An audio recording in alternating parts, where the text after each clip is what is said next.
여론뚱탑 배종찬 인사이트 K 연구소장 김준일 뉴스톱 수석 에디터 두 분 나오셨습니다. 안녕하십니까? 안녕하세요. 안녕하십니까? 예, 우리 배종 소장님 새로운 또 라디오 진행을 맡으셨던데요. 좀 많이 가르쳐 주십시오. 아유, 제가 네. 뭘 가르치겠습니까? 또 박시우 변호사가 워낙 또 탁월한 방송인이잖아요. 자, 청출 조사 기간인데 만약에 전화를 받으시면 어디를 할 겁니까? 전화를 받으면요. 예. 끊어야죠. 대답을 참 잘하시네요. 아니 그래도 저기 네. 오늘 제가 뭐 뉴스킹 나왔으니까 네. 뉴스킹 청취율이 올라가야죠. 알겠습니다.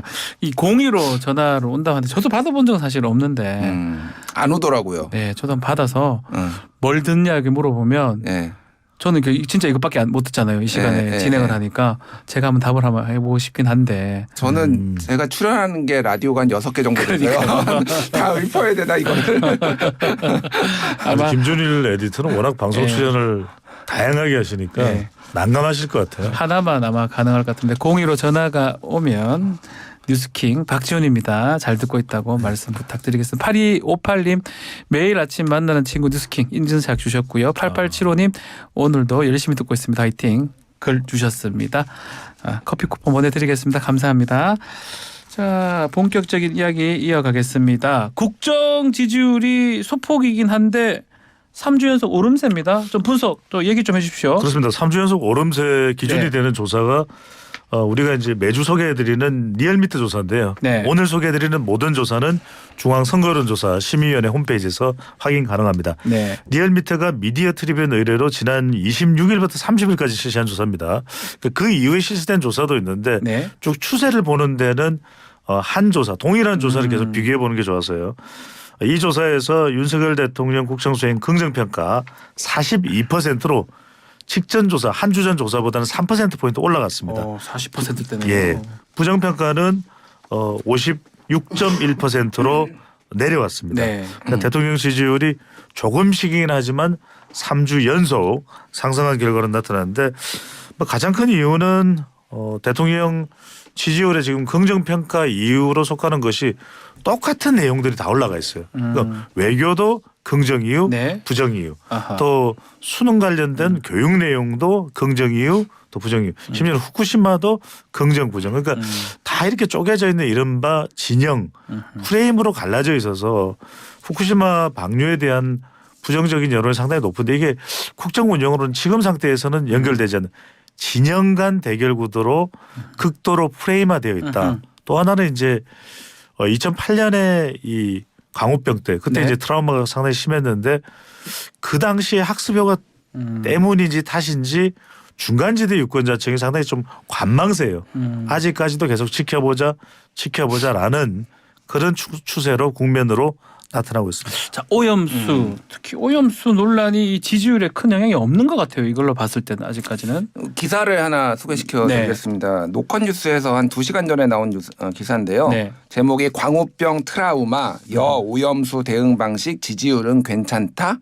이런 물음인데 방금 괜찮다? 배종찬 소장님이 말씀하셨다시피 그러니까 이명박 정부 때 이제 소고기 광우병 문제로 정부가 홍역을 치렀잖아요. 네. 그러니까 보수 유권자들이 좀 이제 일종의 학습이 됐다라는 거예요. 이런 류의 이제 논쟁이 있을 때 지지율을 안 하고 지지를 안 하고 이런 것들이 정부 여당에 상당히 부담이 된다라는 거가 하나가 있고 네. 여기에 이제 우리 훌륭하신 배종찬 소장님이 코멘트를 하셨다고요. 네, 제가 읽어보겠습니다. 배종찬 인사이트 K 연구소장은 양 진영이 결집해 있는 대결 구도에서 지지율에 영향을 주는 요소는 분명히 귀책 사유지만은 정부가 현재 오염수 방류를 찬성하는 것은 아니기 때문에 영향은 미미하다.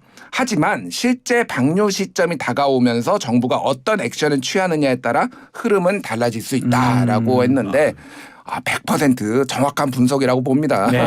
그러니까 지금은 김기현 대표도 어제 그런 얘기를 했어요. 이제 이거에 대해서 야당을 공격을 하면서 지금 이 오염수와 관련해서 이렇게 야당이 문제 제기를 하는 거는 뭐 이 정부 탄핵하려는 거 아니냐, 대통령 탄핵하려는 네. 거 아니냐, 뭐 이런 취지의 얘기도 했거든요. 이런 것들이 약간 진영 결집을 이제 하는 요소가 있어요. 그래서 잘 안 흔들리는 거죠. 네. 근데 이게 이제 실제 방류가 되고 이제 정부도 지금 굉장히 그래서 존중하겠다, 어저께 IAEA 결정 존중하겠다라고 이제 얘기를 했지만은 이게 이제 앞으로 진행 상황에 따라서 상당히 휘발성이 강한 폭발력이 있는 이슈이기 때문에 좀 더 지켜봐야 될 필요는 있을 것 같아요. 이 IAEA 지금 보고서가 예. 이게 나옴으로써 지금 집권 여당이 좀 유리한 고지를 선점했다 이렇게 볼 수 있는 건가요? 그렇게 보기만은 쉽지 않은데 이제 내일이 중요합니다. 내일이 7일인데 내일 예. 이제 그로시 총장이 방한을 하거든요. 한다고 하니까 이걸 빅데이터로 분석을 해보니까 이제 화면을 제가 보여드리면 좋은데 네. 빅데이터로 분석한 걸 아주 이제 이해하시기 쉽게 말씀드리면 IAEA에 대해서는 부정적인 감성이 더 높게 나타나더라고요. 물론 이제 시점에 따라서 또 어떤 빅데이터 엔진을 사용하느냐에 따라서 네. 다를 수는 있습니다. 그런데 썸 트렌드로 지난 6월 26일부터 7월 4일까지 분석을 해봤더니 7월 4일까지 분석을 해봤더니 근데 그로시 총장에 대해서는 조금 그래도 긍정이 더 높더라고요. 아하. 그 이야기는 예. 그로시 총장이 했던 발언 중에 이런 내용이 있습니다. 20년 30년이 더 지나더라도 IAEA 사무소는 후쿠시마에 남겠다. 그러니까 이제 이런 게 어느 정도 신뢰를 줄지는 모르겠는데 방한했을 때 얼마나 구체적으로 설득력 있게 그로시 사무총장이 이야기를 하냐. 지금으로서는 이제 박신 외교부 장관 정도까지 만나는 걸로 돼 있거든요. 네. 뭐 국무총리나 대통령까지 만날지 어떨지는 모르겠습니다만 이제 7일부터 내일부터 1월까지니까 여러 보도가 될 거예요. 그래서 이 내용도 저는 상당히 분수령이 될 수 있을 걸로 보입니다. 민주당 같은 경우는 뭐 지금 철야 농성도 하고 좀 일본에 또 방문하겠다, 항의 방문하겠다. 아마 오염수에 아마 사활을 거는 분위기입니다. 이 오염수 논란이 총선까지 계속 이어질까요?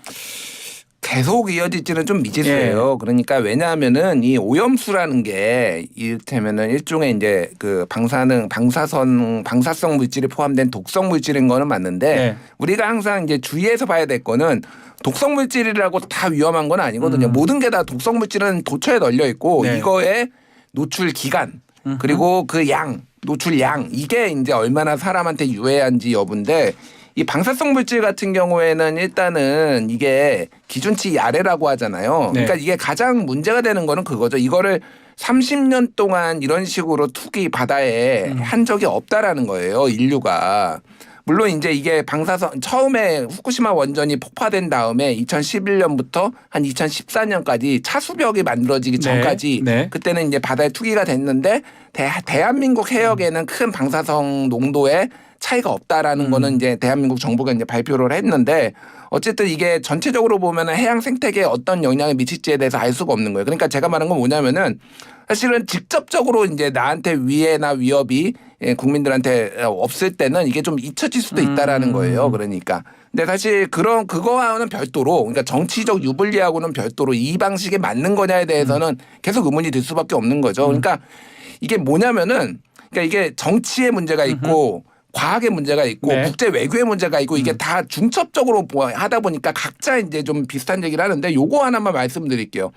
그러니까 이게 이제 삼중수소 같은 경우에는 이제 다른 나라도 방류하고 있고 우리나라도 방류하고 있기 때문에 태평양을 돌아서 한반도 해역까지 오는 거는 미미하다라는 전문가들의 의견도 저는 타당하다고 보고 그렇게 막 이렇게 소금 사재기까지 하는 거는 조금 많이 무리다라고 보는데 말씀드렸듯이 이게 앞으로 어떻게 될지 모르는 거 하나 이렇게 했을 때 그 생태계가 그리고 또 하나는 이제 이게 어떤 신의 성실의 원칙에 무슨 얘기냐면은 1993년에 러시아가 블라디보스토크 앞바다 150km에다가 이 핵 폐기물을 버렸어요. 버렸는데 러시아가? 걸렸어요. 예. 걸려가지고 그때 일본이 난리가 났습니다. 어떻게 이럴 수 있느냐. 우리 앞바다 바로 앞바다 근처에다가 이렇게 버릴 수가 있냐 그래가지고 주일 러시아 대사 앞에 가서 막 집회하고 항의하고 막 러시아한테 해가지고 그래서 공동조사하자까지 막 이끌어냈단 말이에요. 그런 다음에 72년에 만들어진 런던 협약이라는 게 있어요. 이게 핵 폐기물을 바다에 버리지 못하게 하는 건데 네. 이거를 93년과 96년에 강화를 했어요. 그래서 어떤 것도 버리지 못하자 하지 말자. 아주 예외적인 경우를 빼놓고는 버리지 말자라고 이거를 주도한 게 일본이에요. 일본이 해놓고 예. 일본이 해놓고 그래서 폐폐물을 버리면 안 된다라고 자기네들이 강화를 해놓고 지금 버리겠다라는 거거든요. 네. 우리나라나 주변국 한국에서 그러면은 공동조사해야 된다 이런 것들에 대해서는 다 이제 거부를 하고 있는 거예요. 그러니까 한국의 입장을 명확해야 돼. 일본에 이런 식으로 자기네들이 얘기한 것도 안 지키고 있는데 그러면 우리가 이거 못 믿겠다. 국민들이 불안해하고 있으니까 네. 한국 정부가 일본 정부한테 요청을 해야죠. 그러니까 이런 부분에 있어서 정부의 태도나 이런 것들이 좀 미흡하다라고 느끼시는 국민들이 많은 것 같아요. 그러니까. 네. 그 여론상으로 제일 결정적인 방아쇠 현상을 불러올 수 있는 그러니까 여론을 촉발시킬 수 있는 것은 사실은 수산물입니다. 그래서 수산물이다. 왜 그러냐면 지금 방류 반대 여론이 그렇게 높음에도 불구하고 집권 여당인 국민의힘 지지율이나 대통령 지지율에 결정적 타격을 안 주는 이유는 2008년에 이제 광우병 때를 보면은 그때 이제 수입을 우리가 금지 조치하면서 상당한 이제 문제 해결에 이 해결로 들어가는 네. 그런 이제 탈출구가 됐거든요. 그러니까 이번의 경우에도 만약에 수산물을 받아들이겠다고 하면 이 여론을 걷잡을 수가 없을 거예요. 그러니까 가만히 행보를 보시면 이 김기현 대표도 그렇고 국민의힘 의원들이 주로 시장을 가잖아요. 네. 그리고 수조를 물을 떠마신다는 게 수조물 뭐 먹고. 이게 일반적으로 납득이 안 될 거예요. 왜 수조물을 떠마시 생수도 있고 정수기 많은데 근데 이제 그 물을 마시는 이유는 바로 이 수산물이라는 것은 굉장히 아하. 민감한 사안이거든요. 그래서 이게 수산물을 만약에 수입을 하겠다. 후쿠시마산 수입 금지를 해제하겠다. 이건 야단이 날 거예요. 그래서 저는 제가 분수령이 된다. 이 부분은 아하. 총선까지도 더불어민주당 이슈를 가져갈 가능성이 상당히 높다. 수산물만큼은 안 된다. 그러니까 지금 일본도 요구는 하고 있지만 이건 뭐 우리가 금지를 해버리면 어떻게 할 수가 없는 것이고 그러니까 방류는 일본 쪽이 여하튼 우리는 뭐 반대를 하고 여론이 들끓는다 하더라도 일본이 어떻게 하는 일단 일본이 그 결정하는 사안이라면 저도 수산물을 수입하고 말고는 우리 정부가 우리가 결정할 수 있는 사안이거든요. 네. 그래서 수산물 사안이 다른 어떤 현안보다도 가장 중요하다고 봐요. 이걸 만약에 정부에서 지금 당장 받아들이겠다 하는 순간은 여론이 걷잡을 수가 없을 거예요. 요거는 시간 많지 않지만 정리 좀 좀 해주세요. 하나씩 예. 하나 말씀드릴게요. 그러니까 한국갤럽이 지난 6월 27일에서 29일 조사를 했는데 일본 원전 오염소 방류로 인한 해양수산물 오염에 대해서 걱정된다가 매우 걱정 62, 어느 정도 걱정 16에서 걱정된다가 78. 그렇죠. 그리고 전혀 걱정 안 된다 9, 별로 걱정 안 된다. 그래서 걱정이 안 된다 전체적으로 20. 그러니까 78대 20이면은 8대 2 정도네요. 예, 8대 2 정도로 국민들이 굉장히 걱정하고 있는 거예요. 후쿠시마 수산물을 지금 우리나라가 수입을 안 하고 있어요. 지금 그러니까 후쿠시마 수산물을 아예 수입을 안 하는 나라가 한국, 중국, 대만, 홍콩, 마카오 이렇게 있고요. 후쿠시마 수산물을 수입을 하되 거기에다가 방사능 검사 피를 받아와야 되는 데가 유럽연합, 뭐 스웨덴, 스위스 등등 유럽 국가들 대부분 네. 보면 돼요. 근데 중요한 거는 뭐냐면은 예전에 우리나라가 후쿠시마 수산물을 수입을 안 했을 때 일본이 WTO에 제소했거든요. 그래서 우리가 1심에서 졌어요. 네. 근데 2심에서 이겼어요. 이겼죠. 이겨서 그래서 수산물을 계속 안 했는데 그때 2심에서 우리가 논리가 뭐냐면은 전체적으로 보면은 이게 영향이 없을 수 있지만은 그 일대 바다가 다 오염이 됐기 때문에 이게 장기적으로 봤을 때는 무슨 일이 벌어질지 모른다. 우리는 그런 원칙을 가지고 있기 때문에 이거를 받아들일 수 없다라는 게 WTO에 먹힌 거예요. 자, 지금 후쿠시마 수산물 지금 정부는 안 하겠다. 100년이 지나도 안 하겠다라고 윤재욱 원내대표가 얘기를 했는데 네. 문제는 이게 만약에 일본도 지금 당장은 WTO에 제소할 생각 없다라고 얘기를 했거든요. 네. 근데 촉구도 했어요. 이거 이제 재개해야 된다. 근데 문제는 뭐냐면 이거 WTO에 지금 제소를 가면은 일본이 승소할 가능성이 상당히 높아집니다. 승소한다고 일본이요? 예, 왜 그러냐면은 왜 그런 이게 전문가들의 얘기예요. 왜냐하면은 일단은 IAEA가 이거를 인증을 해주고 그런 다음에 방류를 했는데 한국은 아무런 액션이 없어요 지금. 아하. 이거에 대해서 반대한다 이런 것도 아니고 일본의 이거에 대해서 뭐 IAEA 결과 존중한다 겸허히 등등 했을 수용한다, 때 뭐 이렇게. 야 그러면 니네 이거 안전하다고 말한 거 아니야라고 갈 가능성이 있다라는 거예요. 지금은 한일 관계가 나쁘지 않기 때문에 일본도 굳이 이 안 한국과의 하는데. 관계를 훼손하지 않기 위해서 하는 건데 국제 관계라는 게 언제 어떻게 변할지 모르잖아요. 남북 관계도 맨날 휙휙 변하고 네. 한일 관계도 변한단 말이에요. 만약에 이렇게 될 경우에는 나중에 일본 관계가 안 좋아졌을 때 WTO 제소하고 그러면은 정부의 의지하고는 상관없이 수입을 할 가능성이 있기 때문에 네. 그렇기 때문에 이게 액션이 중요하다. 계속 얘기를 제가 다른 방송에서 얘기하는 게 최소한의 근거를 만들어둬라. 만약에 이런 일이 발생했을 때 근데 정부가 안 움직이니까 굉장히 답답한 거죠. 사실은. 네, 알겠습니다. 자, 다음 얘기는 카르텔 얘기입니다. 윤석열 대통령 집권 2년차 카르텔과의 전쟁 선포로 시작되는 것 같은데 수능 킬러 문항에서 시작된 이권 카르텔 전방위로 향하고 있는데요. 잠시 듣고 오겠습니다. 올해 하반기는 위기를 극복하며 한 단계 더 성장해온 한국 경제의 저력을 보여줄 중요한 변곡점이라고 생각합니다. 공정하고 정당한 보상 체계에 의해서 얻어지는 이익과 권리가 아니라 자기들만의 카르텔을 구축해서 이권을 나눠 먹는 구조는 철저히 타파해야 합니다. 특정 산업의 독과점 구조, 정부 보조금 나눠 먹기 등 이권 카르텔의 부당 이득을 우리 예산에서도 제로 베이스에서 검토해서 낱낱이 걷어내야 합니다. 자, 윤석열 대통령 집권 2년차 카르텔로 시작하는 것 같아요. 네네. 예.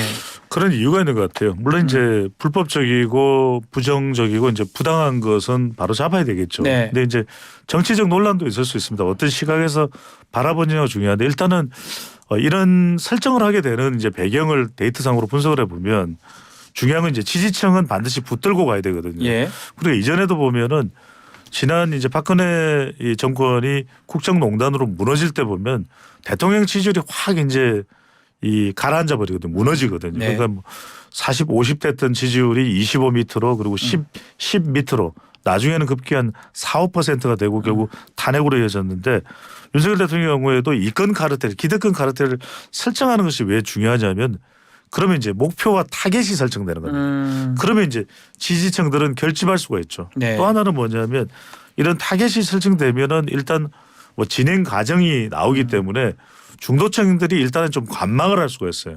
왜냐하면 그런 게 없으면 이게 뭐지 국정 운영에 목표도 없고 이게 어떻게 평가를 내리는 것이지 이렇게 되면 이제 중도층이 바로 움직일 수가 있는데 네. 일단은 진영 간 대결 구도에서 중도층을 붙들어 둘 수가 있는 거죠. 어느 한쪽으로 안 가도록. 그럼 중도층이나 무당층이나 MZ세대.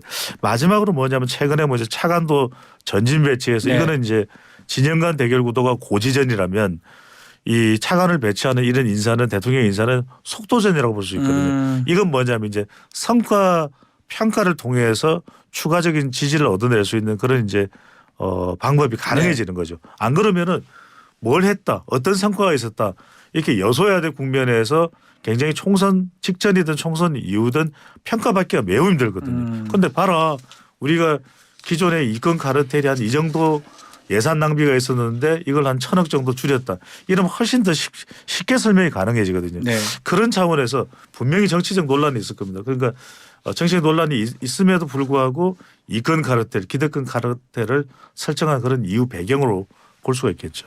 어떻게 보십니까? 일단 뭐 전체적으로 보면은 이제 이게 그 전에 국정 기조를 3대 개혁으로 잡았었잖아요. 그렇죠. 노동개혁, 교육개혁, 연금개혁. 근데 이 개혁이라는 단어가 조금 뭐라고 할까요? 메가리가 없다.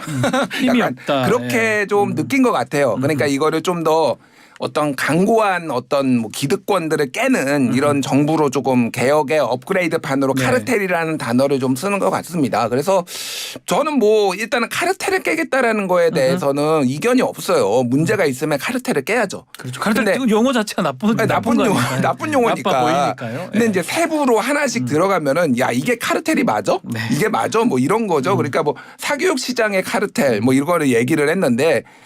이를테면은 학원들이 이를테면은 이 모든 이 킬러 문항을 조장한 건데 출제를 하는 거는 대학 교수들이 출제를 하고요. 네. 그거에 대해서 대응하기 위해서 뭐 킬러 문항이 있으니까 그거를 이제 돈을 벌기 위해서 그거를 대응을 마련한 건데 이거를 이제 카르텔이라고 볼 수 있는. 그러니까 모든 거를 다 카르텔로 좀 갖다 붙이는 경향성이 있는 거죠. 그리고 이제 차관들을 다 보내가지고 네. 이제 최근에 차관을 13명 이제 인사가 나오고 특히 대통령실 비서관이 5명이 지금 직접 네, 간 거죠. 갔잖아요. 네. 그러니까 이거에 대해서 그 김종인 전 국민의힘 비대위원장이 그런 최근에 CBS 라디오에 네. 나와가지고 그런 얘기를 했더라고요. 이런 국정 운영은 대한민국 건국 이래 처음 보는. 그러니까 뭐냐면은 장관 패싱이잖아요. 그럼 차관 말 들어라. 그러면 장관은 허수아비가 된다. 이런 식으로 하면은 되겠냐. 물론 인사청문회 통과하기 어렵고 만만치 않고 국정 운영의 주도권 뺏기는 건 싫더라도 이런 네. 식으로 하면은 안 된다라는 이제 비판도 있어서 이거는 뭐 사안사안 개별로 봐야 되지만은 이게 조금 카르텔이라는 것들이 국민들한테 먹히려면은 정말로 아 이거는 진짜 카르텔이지 이런 거 깨야지. 그게 대표적인 게 법조 카르텔이거든요. 그렇죠. 정관 예우 있고 아니 검사 출신 출신이나 뭐 법관 출신이 변호사로 가면은 이렇게 하면 왜 승소율이 높습니까? 막 이런 류의 그런 거는 근데 안 건드린다라는 거예요. 그러니까 아예 얘기도 안 한다라는 거예요. 그러니까 국민들이 카르텔 중에서 최고봉으로 느끼나 사실은 법적 카르텔이거든요. 이것까지 건드리면 제가 인정하겠습니다. 진짜 윤석열 대통령 진심이구나 카르텔에. 예. 근데 KBS를 좀 카르텔 보는 것 같아요. 지금 수신료 분리징수 지금 통과됐고 특히 KBS 이 방송 폐지하자 KBS 2 이 얘기까지 나오고 있어요. 저는 결론을 먼저 말씀드리면은 타당한 방법이 아니라고 봅니다. 그렇게 보는 이유는 뭐냐면 과연 이게 이 본질적인 방법일까 또 네. 근본적인 방법일까 뭐 KBS에 대해서 뭐 이렇게 하는 여러 가지 이제 근본 이유가 있겠죠. 하나는 우선 뭐 KBS의 방송 태도에 대해서 현 정부가 뭐 정상적으로 보지 않는 시각도 있을 테고 네. 두 번째로는 KBS의 경영에 대해서 좀 방만했다. 그래서 KBS 내에 인사 혁신도 필요할 것이다. 이렇게 생각할 수도 있을 테고 세 번째로는 이제 KBS는 시작일 테고 네. 어찌 보면 그 이후에 MBC나 다른 방송사로 확대하는 데 있어서 이제 KBS부터의 시작점으로 이제 분리정수를 잡았을 수 있는데 그럼 저는 이런 질문을 대려 하고 싶은 거죠. 그러면 첫 번째는 분리징수지 징수 아닌 게 아니거든요. 그렇죠. 징수는 하는 그러니까 거잖아요. 징수는 그대로 합니다. 네. 그러니까 이게 잘못 생각하면 안 되는 게 지금 정부에서 분리징수한다니까 사람들이 KBS 수신료를 안 내도 된다고 지금 오해를 하는 사람들이 상당히 많아요. 그런데 분리징수일 뿐이지 계속 징수입니다. 그리고 합니다. 법에 있습니다. 이 수신료를 안 내면 이게 법에 있기 때문에 방금 전에 이제 우리 박시훈 변호사가 진행자께서 이야기를 했듯이 그러면은 과태료를 물려야 돼요. 그렇죠. 그런데 이제 만약에 징수율은 매우 낮아질 수 있습니다. 이게 이제 94년에 지금은 TV조선으로 가 있는 당시 이제 홍두표 KBS 사장일 때 이 통합 징수를 했거든요. 그리고 한전도 수수료를 가져가요. 이 이제 징수하는 거에 대한 그렇죠. 수수료를 한전도 가져갑니다. 그러면 만약에 이 KBS의 재원이 막 상당 부분 줄어들었다. 그럼 이걸 이렇게 판단해야 될 거예요. 그래 KBS 그동안 태도 봤더니 뭐 연봉도 높다 그러고 좀 혼 좀 나봐라 그래. 이번 기회에 좀 고생 좀 해봐. 그런데 그렇게 다룰 일인가요? 왜냐하면 영국의 BBC, 일본의 NHK는 승승장구하는데 네. 만약에 개혁을 해야 될 일이 있다면 개혁의 차원으로 가야 되지 혼내켜서 안 개혁을 된다. 하게끔 만든다. 이거는 좀 타당한 방법이라고 보기는 힘들지 않나 싶습니다. 지금 법적 카르텔 말씀하셨는데 민주당에서는 진정한 카르텔은 지금 김건희 여사 일가 고속도로 특혜가 아니냐. 이 부분은 어떻게 보십니까? 이 사안 또 파장이 커질 수 있을까요? 이거를 짧은 시간 내에 설명을 하실지 모르겠으나 어쨌든 네. 서울 양평간 고속도로의 종점 부분 이제 서울을 기준으로 했을 때 종점 부분 네. 중부고속도로랑 연결되는 부분이 원래 두물머리 쪽에 있었는데 이게 네. 그 밑으로 내려오면서 공사비가 1,000억 원이 늘어났다라는 건데 거기에 해필 김건희 여사 일가의 땅이 있다라는 네. 거고 최근 JTBC 보도 보면은 땅이 추가로 더 있다. 좀 더 있다. 더 있다. 그러니까 회사를 만들어 옛날에 양평 공흥지구 아파트 재개발할 네. 때 그 만들었던 시행사 대행사가 있었는데 그 대행사 명의로 땅이 더 추가로 있다 뭐 이런 것까지 나왔습니다.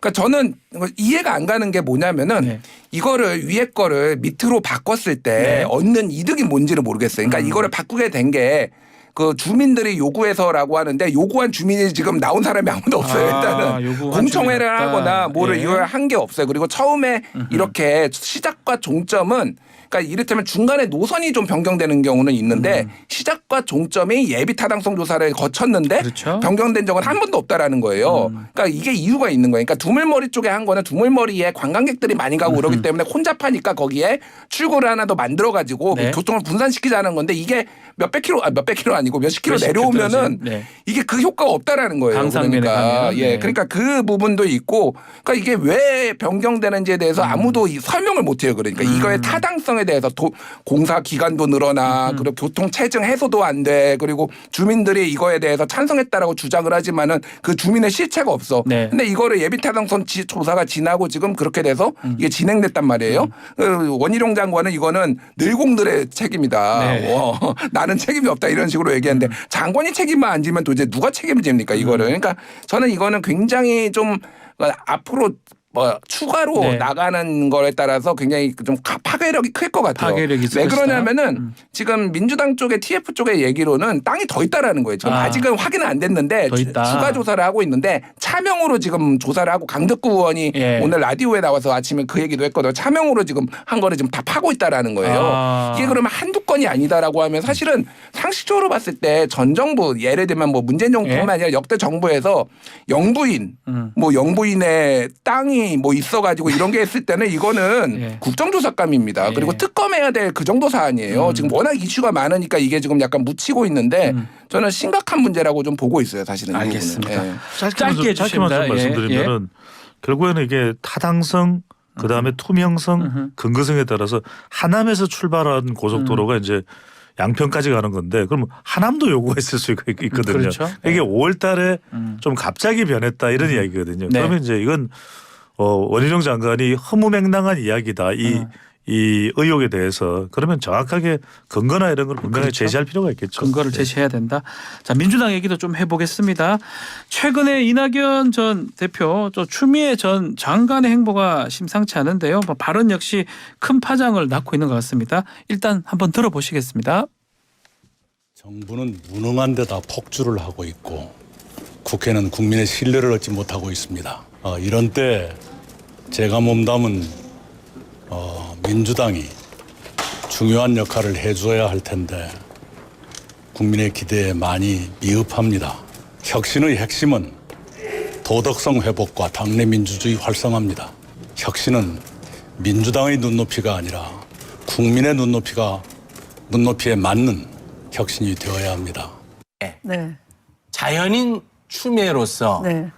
문재인 대통령에게 좀 서운함이 있습니까? 아니면 그 당시 당대표였던 이낙연 당시 대표한테 서운함이 있습니까? 서운함 차원은 아니에요. 아, 그런 차원은 아니다. 저는 네.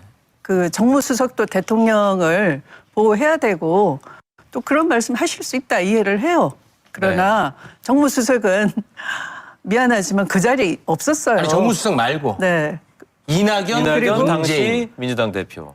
이낙연 대표는 그렇게 하면 안 되겠죠. 재보궐선거 때문에 제가 퇴장해야 된다라고 하면 안 되겠죠. 당을 위해서. 네네네. 자, 두 번째 내용은 추미애 전 장관 내용은 KBS 더 라이브에서 나온 내용입니다.